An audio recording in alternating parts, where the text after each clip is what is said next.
Negative ആയിരുന്നു. റിവ്യൂസും ഉണ്ടായിട്ട് ഒരു സിനിമ നശിപ്പിക്കാൻ വേണ്ടി തന്നെ ശ്രമിക്കുന്ന പോലെ ഫീൽ ചെയ്യുന്നുണ്ടോ? ചോദ്യം മൈക്കിനെ താല്പര്യമില്ല.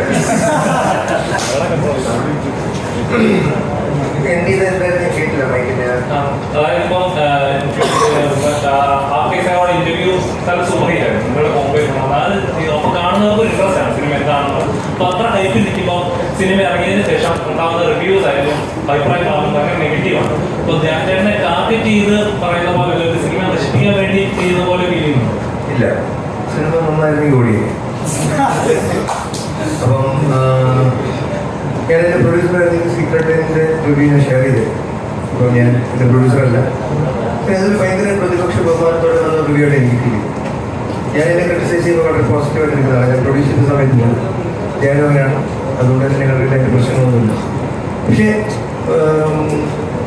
അൺവാണ്ടഡ് ആയിട്ടുള്ള ചില ചോദ്യങ്ങളും ഉത്തരങ്ങളും എൻ്റെ റൈറ്റായിട്ട് ഡീൽ ചെയ്തിട്ടില്ലായിരുന്നു. അത് ഒഴിവാക്കാൻ പറ്റും അൺഫോർച്ചുനേറ്റ്. കാര്യം അതിൻ്റെ ഫസ്റ്റ് ഓഫ് ഓൾ ധ്യാനല്ല ഉത്തരം പറയുന്നത്, ഡാമിഞ്ചേട്ടനായിരുന്നു ഉത്തരം പറയുന്നത്. ആ ചോദ്യം ചോദിച്ചൊരു കുട്ടിക്ക് ആ ചോദ്യം ചോദിക്കണമെന്നില്ലായിരുന്നു. അത് ചോദിപ്പിച്ച മൈൻഡ് മനസ്സിലായോ? അയാളൊരു മാധ്യമ പ്രവർത്തനം എന്നുള്ള രീതിയിൽ ചോദിക്കാം, അഡ്രസ് ചെയ്യാം. സോഷ്യലായിട്ട് ഉള്ള ഇഷ്യൂസിനെ കുറിച്ചോ അല്ലെങ്കിൽ സിനിമ ഇൻഡസ്ട്രിയെ കുറിച്ചുള്ള ഇഷ്യൂസൊക്കെ അയാൾ ചോദിക്കണം. വിസിൽ ബ്ലോവേഴ്സ് ആവണം. പക്ഷെ ചോദിച്ച ആളും പോയി. ചിലപ്പം അദ്ദേഹം ഞാൻ ഉദ്ദേശിച്ചത് ഒരു ഫണ്ണി ഐഡിയ ഹാൻഡ് ചെയ്യാനായിരിക്കും. അപ്പം എപ്പോഴും 99.9% അയാളുടെ ഉത്തരങ്ങൾ നമുക്ക് തമാശകരമായി കിട്ടാറുണ്ട്. 0.1% മിസ്സായിപ്പോയി. അപ്പം അതിനെ അൺഫോർച്ചുനേറ്റ് ആണെന്ന് പറയുന്നത് മനുഷ്യരല്ലേ. പക്ഷേ അത് മാത്രമല്ല തമാശ കാര്യമല്ല.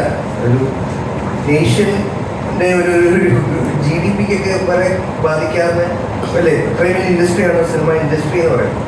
കണക്ട് ചെയ്ത് പോകുമ്പോൾ നമുക്കതൊരു വലിയ ചോദ്യമാണ്, ഒരു ചെറിയ തീപ്പറിയിൽ പോകുന്നത്. അതിനെ ഒഴിവാക്കാമായിരുന്നു, അല്ലെങ്കിൽ ചോദിച്ച ആളുകൾ മാറ്റി ചോദിക്കും. പക്ഷെ അല്ലാതെ ഇപ്പം ഇൻ്റർവ്യൂസും ഞാനും ആസ്വദിച്ചിട്ടുണ്ട്. ഞാനും ധ്യാനും രമേശായിട്ട് ഇരിക്കുന്ന ആ ഇൻ്റർവ്യൂവിൽ ഇരിക്കാൻ പറ്റിയത് എനിക്ക് ഭയങ്കര ഒരു ഭാഗ്യമായി കാണും. എനിക്ക് അവരെ പോലെ സംസാരിക്കാൻ കഴിയുന്ന ആളല്ല, കൗണ്ടേഴ്സ് പറയാൻ പറ്റുന്നതല്ല. അവരെ ഭയങ്കര സ്പോണ്ടേനിയസ് ആയിട്ട് നമ്മൾ ചിരിപ്പിക്കുന്നത്. സിനിമയ്ക്ക് എന്ത് ചെയ്യാൻ പറ്റും? ഇപ്പോൾ ഇതേപോലെ 2021 ഷൂട്ട് ചെയ്ത സിനിമയാണ്. കോവിഡ് ടൈമിൽ നമുക്ക് ലൊക്കേഷൻ പരിധികളുണ്ടായിരുന്നു. നമുക്ക് 3 ലൊക്കേഷനെ പറ്റുള്ളൂ ഷൂട്ട് ചെയ്യും. പോലീസ് സ്റ്റേഷൻ, വീട്, റോഡ്. ആ റോഡിലാണെങ്കിൽ രമേശേട്ടൻ പറഞ്ഞാൽ ഇവരുടെ പോസ്റ്റർ നമുക്ക് ഷൂട്ട് ചെയ്യാൻ പലതും പറ്റില്ല, മനസ്സിലായി? കാര്യം അങ്ങോട്ട് പിടിച്ചിരുമ്പോൾ അവൻ്റെ ഒരു പടം നോക്കും.